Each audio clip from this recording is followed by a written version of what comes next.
2월 한 달 동안 우리 온 교회가 하노이 회담을 위해 열심으로 기도하신 줄로 압니다.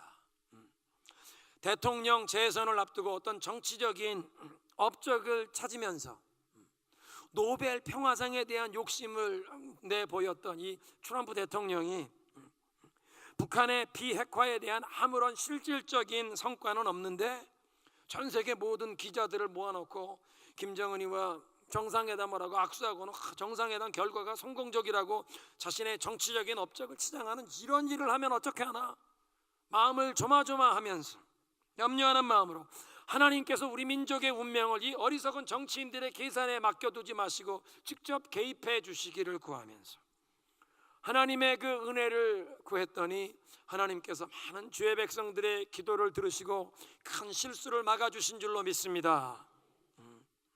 북한의 비핵화와 우리 민족의 이 복음 통일을 위해서는 앞으로도 계속 우리가 열심으로 기도해야 할 줄로 압니다. 그런데 서울에서 새벽마다 가까운 교회의 새벽 기도회에 참석하면서 품게 된 생각은 우리가 대한민국을 위해 특별히 열심히 기도해야 할 시기라는 그런 느낌입니다. 우리 2월 달에 이 성미 지역에 30년 만에 처음 그런 폭설이 내리고 매서운 추위가 강추위가 몰려왔었는데 대한민국은 이제까지 경험해 보지 못했던 미세먼지와 공기오염의 환경 재앙에 신음했습니다. 사실 그전에는 중국에서 이 공해 물질을 바람을 타고 건너와서 대한민국 사람들이 우리가 피해를 입는다고 중국을 탓했지만 중국에서는 매년 3월마다 전국인민대회와 전국인민정치협상 이 두 가지 모임, 이걸 양회라고 하는데 양회를 열기 위해서 전국의 대표자들이 모인다고 이 북경의 맑은 공기를 원해서 북경 주변에 있는 모든 공장을 그냥 셧다운 시켜버립니다. 공산주의 나라가 대단합니다. 공장들 문을 다 닫고 홀수, 짝수 이 자동차 번호판에 따라서 엄격하게 교통 통제를 해서 양회가 열리는 2주간 기간 동안 북경과 중국의 연안 지역의 도시들까지 공기가 좋았습니다. 근데 북경은 도리어 중국의 연안 도시들은 공기가 맑은데 대한민국은 서울만이 아니라 온 대한민국이 미세먼지에 휩싸여서 공해에 신음하고 있었습니다. 5천만이 살고 있는 대한민국에 자동차가 2,500만 대입니다. 감사해야죠. 대한민국이 언제 이렇게 잘 사는 나라가 되었습니까? 정부의 탈원전 정책 때문에 원자력 발전소 가동을 중단하니까 추운 겨울에 전기가 더 많이 필요해서 이제 석탄을 떼는 석탄 발전소를 더 많이 돌리니까 오염물질을 더 많이 뿜어냅니다. 그런데 북쪽의 이 추운 바람, 폴라 볼텍스가 이 북미주를 강타해서 추위가 임했던 이 기간 동안에 우리 대한민국에는 이 시베리아에 찬바람이 불어와야 하는데 찬바람이 불어오지 않고 3주간 동안 비도 눈도 내리지 않으면서 오염된 공기가 한반도 전체를 뒤덮었습니다. 우리 사진을 잠깐 좀 올려주시죠. 저게 한국에 가니까 전화기로 공해 지수를 항상 모니터하는 앱이 필요하더만요. 근데 저게 지금 3월 4일 날입니다. 3월 4일 날 서울에 새벽기도에 가야 하는 시간에 공해 지수가 246 보라색으로 나오는데 타코마는 5. 저게 공해 지수인데 공해 지수가 1부터 49까지는 파란 신호등이 들어오고 50부터 99면 노란 신호등, 100부터 149까지는 오렌지, 150이 넘어가면 빨간불이 들어오는데 200이 넘어가면 보라색 방독 마스크를 쓰고 다니라는 겁니다. 새벽 기도를 가야 하는 시간에 방독면을 써야 하는 보라색이 나옵니다. 그런데 타코마는 5. 이거 내가 안식년이라고 여기서 뭐하고 있지? 타코마 맑은 공기에 내 타코마에 있어야 하는데 내가 지금 서울에서 뭐하고 있지? 강원도 산골 기도원에 올라갔다 오신 목사님께서 새벽에 말씀하시는데 강원도 산골에서도 미세먼지를 피할 수가 없더랍니다. 강원도 산골에서도 이제 한반도의 환경 재앙을 피할 수 있는 안전지대는 없다고 그런 심경을 토로하십니다. 오염된 공기를 씻겨줄 비가 대한민국에 내리든지 아니면 미세먼지를 바다 쪽으로 몰아낼 바람이 불어오도록 기도를 해야만 하는 기간이었는데 영적으로도 대한민국과 한국교회를 위해 동일한 기도가 필요하다고 느꼈습니다.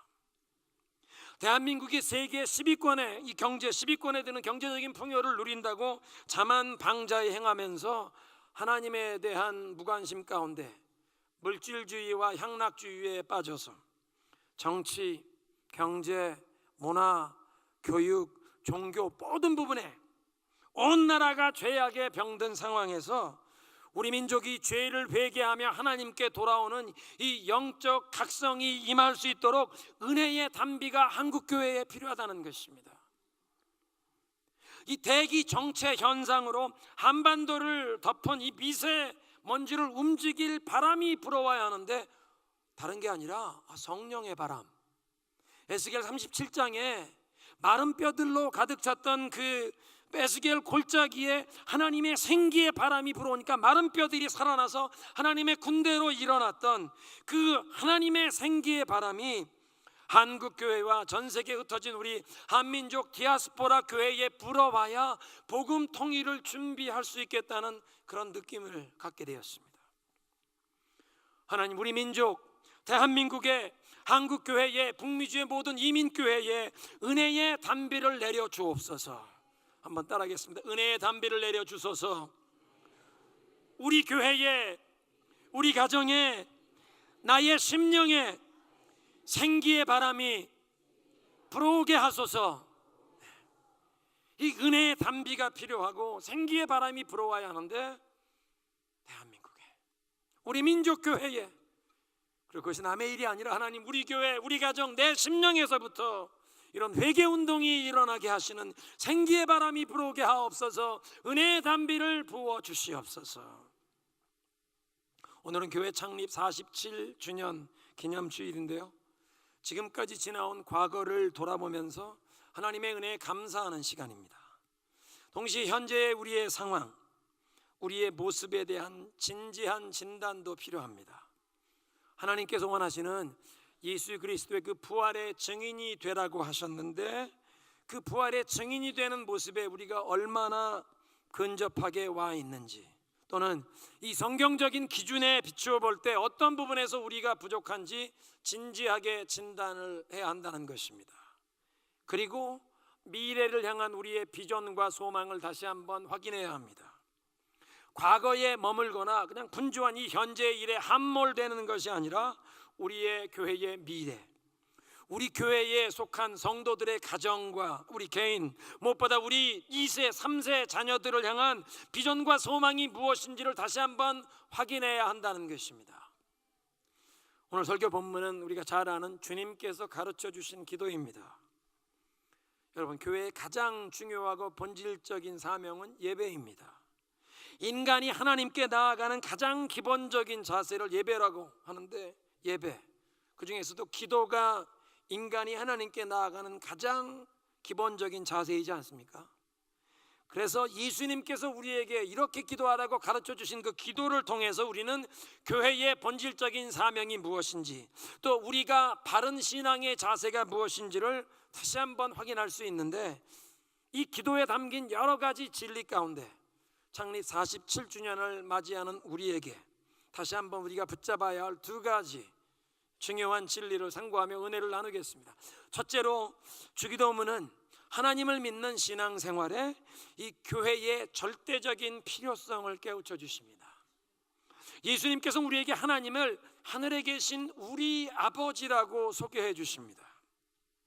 나의 하나님, 나의 아버지가 아니라 우리 아버지가 되신 이 하나님을 예배하고 우리 아버지께 함께 기도를 하는, 그러니까 그리스도 안에서 하나님의 권속, 하나님의 가족이 되어 우리 아버지께 기도하며 우리 아버지를 예배하고 우리 아버지를 섬겨야 한다는 것입니다. 그러니까 주님께서 가르쳐 주신 이 기도는 이웃, 형제나 자매와는 상관없이 나 홀로 잘 믿고 나만 복을 받으면 된다는 개인주의에 빠진 사람이 드릴 수 있는 기도가 아닙니다. 교회라는 공동체와는 상관이 없이 나만 하나님과의 관계에서 어떤 신비적인 체험이나 나 홀로 깊은 영성의 세계를 추구하는 이 영적인 외톨이가 드릴 수 없는 기도라는 것입니다. 사람이 바른 기도를 드리려면 하늘에 계신 우리 아버지가 되신 이 하나님께 우리라고 하는 이 공동체와 함께 내가 속한 교회에서 하나님의 가족에서 아버지라고 부르려면 가족이어야 합니다. 내가 소속된 이 교회가 하나님의 은혜로 가족이 된 것을 인정하면서 이 가족의 소속이 되어 함께 기도하며 함께 하늘 아버지를 예배해야 할 줄로 믿습니다. 사도행전 9장에 보니까 다메섹 도상에서 다마스커스로 올라가는 길에서 기독교의 박해자였던 사울이 예수님을 만나게 됩니다. 그런데 그 사울을 직접 만나 주셨던 예수님께서 사울이 앞으로 변하여 이방인에게 복음을 전하는 이방인의 사도로 부르심 받을 그 사명을 그 자리에서 직접 말씀해 주시지 않고 너 성 안에 들어가서 기다리면 네가 앞으로 해야 할 일을 일러줄 자가 너에게 올 것이다, 그렇게 말씀하십니다. 그리고는 이 다마스커스 다메섹 성에 있는 교회에 신실한 제자 아나니아를 보내셔서 사울에게 안수하여 그의 어두워졌던 눈이 열리게 하시고 세례를 베풀게 하시고 사울이 변하여 사도 바울이 되어 그리스도의 복음을 그 당시 로마 제국 온 천하에 전하게 하셨다는 것입니다. 여러분, 신약성경 27권 중에 절반에 가까운 13권을 사도 바울이 기록했습니다. 그 어떤 사도에게도 뒤지지 않는 영적인 권위로 예수 그리스도의 그 복음의 진술을 초대교회에 가르쳤고 이 다메섹 도상에서 예수님을 만난 이후에 로마 감옥에서 목배임을 당하여 순교하는 날까지 이 성령의 직통 계시를 받아왔던 사울인데 사도 바울에게 주님께서 처음부터 그에게 모든 것을 다 직접 말씀해 주지 않으셨다는 것입니다. 너 다메섹에 가서 기다리면 내가 해야 할 일을 일러줄 자가 오리라. 교회에 일꾼된 아나니아를 보내셔서 형제, 다른 교인 아나니아의 입을 통해서 주님의 음성을 듣게 하시는데 그동안 수많은 기독교인들을 핍박해 왔던 것이 이 스데반 집사를 돌로 쳐 죽이는 그 일을 주동했던 이 모든 것이 주님을 하나님을 대적해 왔던 것인데 그 무서운 죄가 이제 다 용서함을 받았고 이제 그리스도의 종으로 거듭나게 되었다는 사실을 아나니아의 손으로 물세례를 받으면서 이 죄의 씻음과 용서의 선포를 듣게 하셨습니다. 그리고 앞으로 복음 전파의 사명을 감당하며 그리스도를 위하여 수많은 고난을 받아야 할 것을 예수님께서 사도 바울에게 직접 말씀하신 것이 아니라 다른 교인의 입을 통해 형제 아나니아의 입술을 통해 듣게 하셨다는 것입니다. 그래서 사도 바울은 그리스도인으로 거듭나는 그 회심의 첫 순간부터 그리스도의 몸된 교회가 얼마나 소중하고 영광된지 잊을 수가 없었습니다. 교회를 해치는 것이 곧 예수님을 공격하는 것이요 성도들을 박해하는 것이 예수님을 핍박하는 것임을 한순간도 잊을 수 없었다는 것입니다. 그러니까 교회 안에서 다른 교인 형제의 입술을 통해 나에게 꼭 필요한 죄사함의 선포를 들었고 그 복음의 메시지를 듣게 하신다는 이 진리를 사도 바울은 잊지 못했다는 것입니다. 그러니까 사도 바울에게 있어서 예수님을 믿는다는 것은 항상 교회라는 공동체 안에서 이 울타리 안에서 이루어지는 것이었습니다. 이제 오늘 예배의 부름이었던 에베소서 2장에서 사도 바울은 선포합니다. 여러분은 사도들과 선지자들의 터 위에 세움을 받았고 예수 그리스도께서 친히 모퉁이 돌이 되십니다. 그분 안에서 건물 전체가 서로 연결이 되어 주님의 성전이 되어 갑니다. 눈에 보이는 건물이 아니라 여러분이 성령 안에서 하나님이 거하실 성령으로 거하실 이 거룩한 처소가 되기 위하여 서로 연결되어 여러분도 함께 지어져 가고 있습니다. 에베소서 2장입니다. 사도 바울이 특별히 이 신약 성경의 이 많은 서신 가운데 많은 내용 가운데도 이 교회에 관한 교회론을 가장 분명하게 밝히시는 사도가 된 것은 회심 첫 순간부터 이 교회의 소중함을 깨달았기 때문입니다. 여러분, 우리 주변에 하나님은 믿지만 교회는 나가기 싫다, 안 나가, 그래서 안 나가를 거꾸로 해서 가나안 교인이라고 부른다죠. 하나님 믿지만 교회는 안 나가 가나안 교인. 어떤 이유 때문에 교회에 대한 실망, 이 교인들에게 받은 상처 때문에 교회에 등을 돌린 분들이 우리 주변에 계시다는 것입니다. 이것은 오늘날 우리 교회들이 풀어야 할 과제고 우리 믿는 사람들이, 교회 안에 있는 우리 믿는 사람들의 숙제입니다. 그런데도 분명한 것은 초대교회, 신약 성경이 기록되던 시절부터 교회 안에 이미 분쟁과 다툼이 있었고, 교회 안에 자기의 사사로운 유익을 추구하는 사람들로 인해서 야기되는 이 골치 아픈 문제들이 교회 안에 있었다는 것입니다.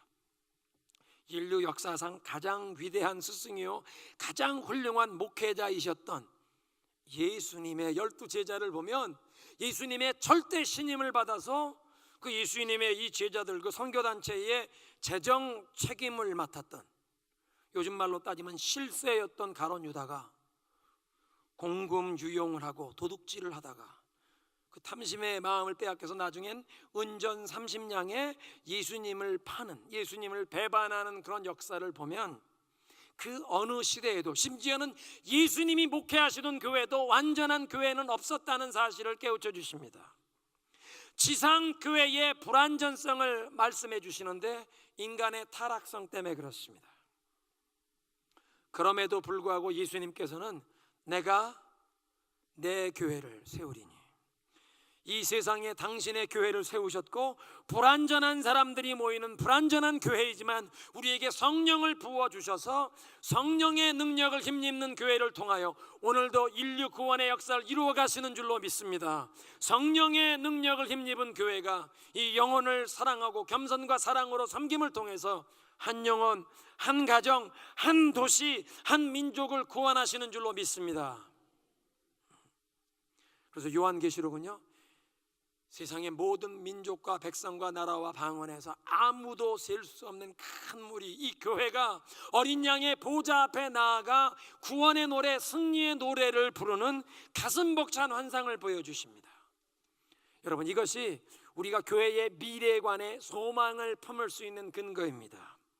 교회를 섬기는 사람들의 열심과 헌신, 어떤 교회를 섬기는 사람들의 탁월함이나 내세울 만한 자격 때문이 아니라 우리 사람은 부족하고 연약해도 우리 교회를 향한 하나님의 목적, 또 우리에게 주시는 그 예수님의 신실하신 약속 때문인 줄로 믿습니다.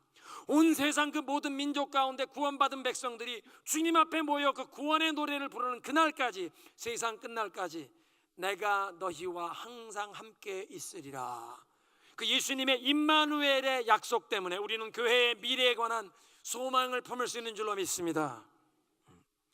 두 번째로 이 주기도문을 보니까 하나님의 이름, 하나님의 나라, 하나님의 뜻을 먼저 구한 후에 우리의 필요를 하나님께 아뢰도록 가르치십니다. 이런 기도의 순서와 우선순위를 통해서 주님께서 가르치시는 바는 우리의 삶, 우리 가정, 우리 교회가 무엇보다 먼저 하나님의 영광, 하나님의 뜻을 구해야 한다는 것입니다. 하나님 제일주의로, 하나님 중심으로 살아가라고 말씀하십니다. 인생을 하나님 중심이 아니라 자기 중심적으로 사는 사람은 교회 생활도 자기 중심적으로 합니다. 수많은 교회들이 문제와 어려움을 경험하는 이유는 그 교회의 구성원들이 자기 중심적인 생각과 자세로 교회 생활을 하다가 서로 충돌하며 교회 안에서 갈등과 문제가 일어나고, 그런 일들을 바라보는 사람들이 가나안 신자가 되는 것입니다. 자기 중심적인 이기적인 사람은요, 나도 모르는 사이에 주변에 있는 사람들에게 피해를 끼치는데, 내가 속한 조직과 공동체, 구역, 선교회, 그뿐 아니라 직장, 어디서든지 내가 속한 그 공동체 안에서 불평하고 원망하고 내 생각대로, 내 주장대로 하다가 다른 사람에게 고통과 아픔을 주는데, 특별히 우리가 가장 사랑해야 할 가족에게 가장 큰 아픔과 깊은 상처를 끼친다는 것입니다. 여러분, 그렇지 않습니까? 인생의 가장 큰 아픔과 상처는 가장 가까운 가족들에게서 그런 상처를 받습니다. 그래서 주기도문은 이 우리 자신의 이기적인, 내 자신의 유익과 자존심, 내 명예와 여러 가지 욕심을 챙기려는 이런 계산, 이것을 내려놓고 하나님 중심적인 마음을, 하나님 중심의 생각, 하나님 중심의 시각을 가지라고 말씀하십니다.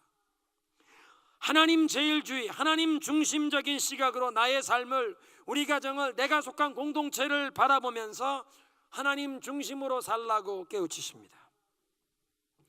여러분, 조명 효과라는 것이 있는데요, 오버뷰 이펙트라고 부르는데, 이건 우주인들이 멀리 떨어진 곳에서 지구를 바라보면서 일어나는 이 생각의 변화, 가치관의 변화를 얘기합니다. 사진을 좀 올려주시면 좋겠는데요, 지구를 벗어난 높은 고도에서 이 지구를 바라보면 지금까지 보지 못했던 더 넓은 시각으로 세상을 보게 된다는 것입니다.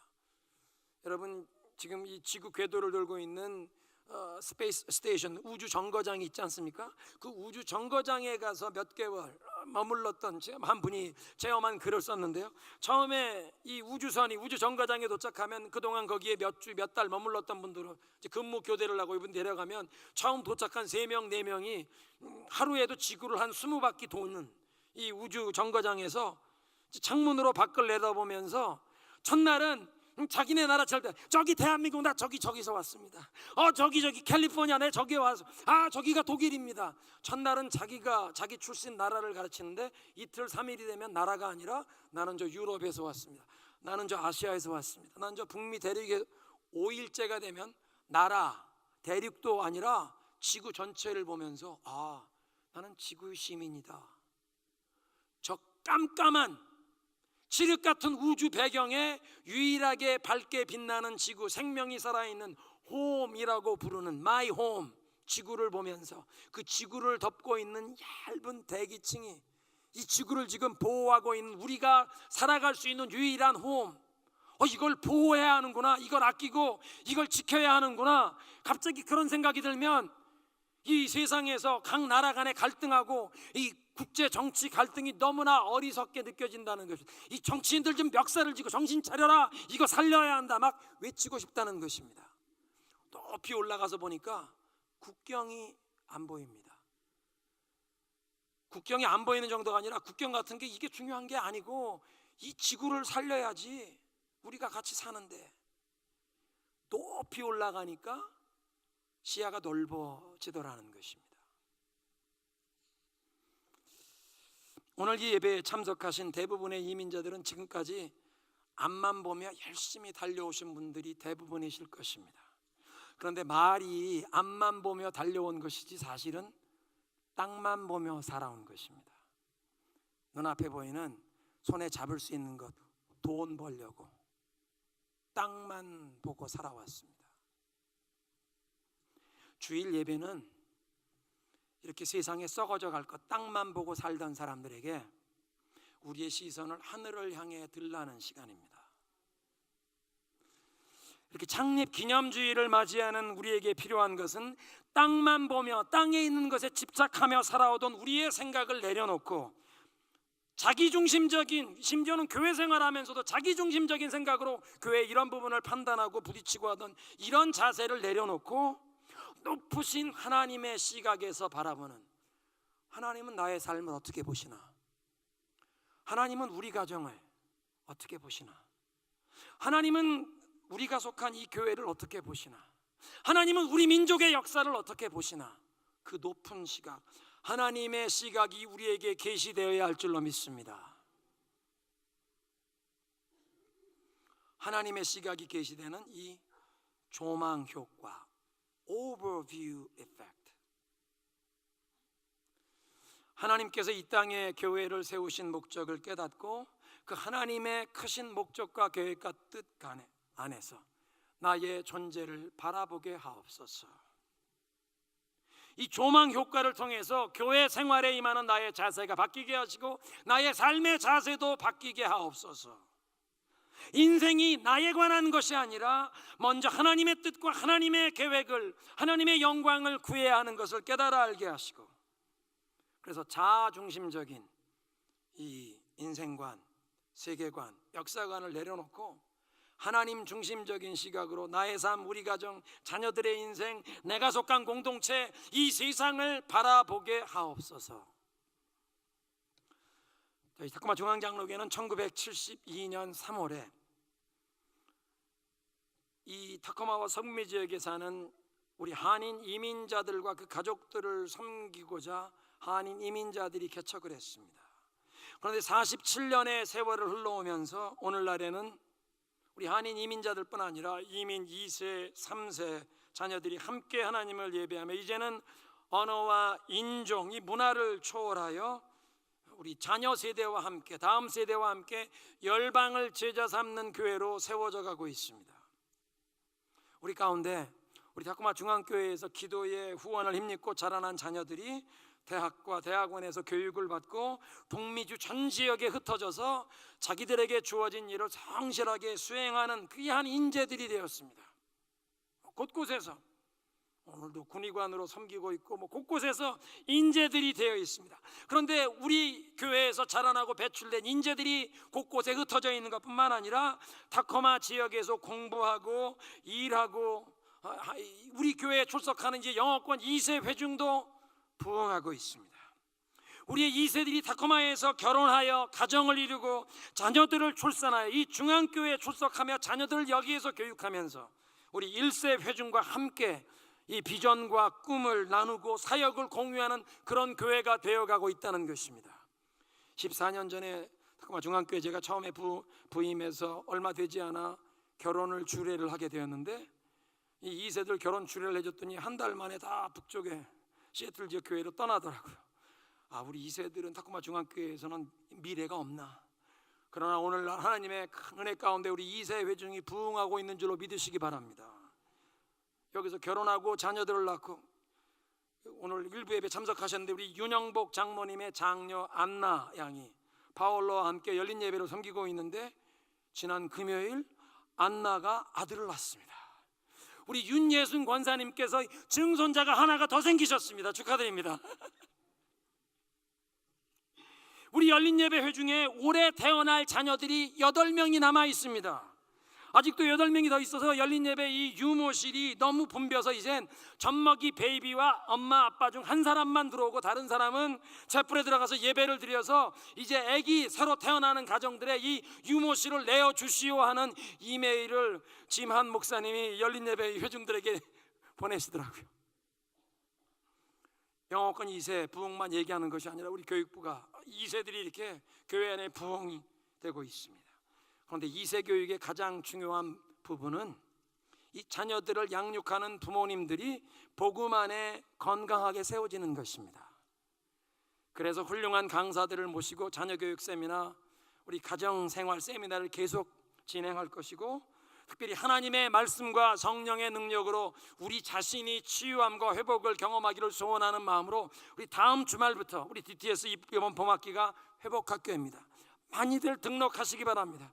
과거에 훈련에 참여하셨던 분들, 아직 훈련에 참여 못하신 분들 이번 회복학교에 참여하며 부모 세대가 우리가 먼저 바로 세워질 때 자녀 세대의 아름다운 영적 유산을 대물림할 수 있을 줄로 믿으시기 바랍니다.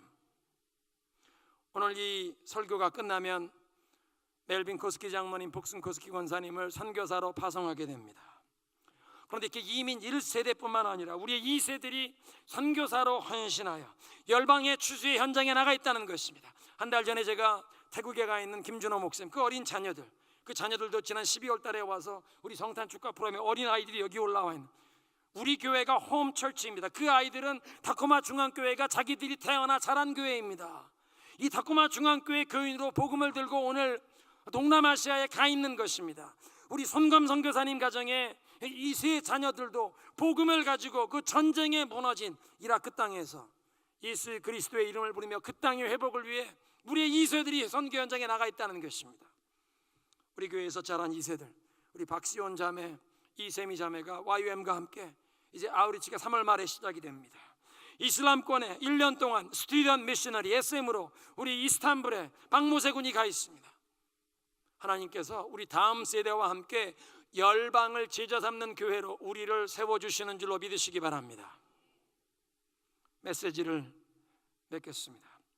우리는 그리스도 안에서 하나님을 하늘에 계신 우리 아버지라고 부르게 되었습니다. 하나님을 아버지라고 부르는 사람들은 가족이 된 것입니다. 그래서 우리는 이 교회 안에서 서로를 존중하고 사랑하면서 하나님을 한 마음으로 사랑하며 섬기며 기도하며 나아가는 줄로 믿습니다. 이 세상에 완벽한 교회는 없습니다. 모든 지상의 교회는 다 불완전하지만 성령을 우리에게 부어주셔서 성령의 능력으로 한 사람, 한 영혼, 한 가정, 한 도시, 한 민족을 구원하게 하시는 놀라운 역사를 이루어 가시게, 오늘도 우리는 교회를 사랑하고 교회에 함께 헌신하는 것입니다.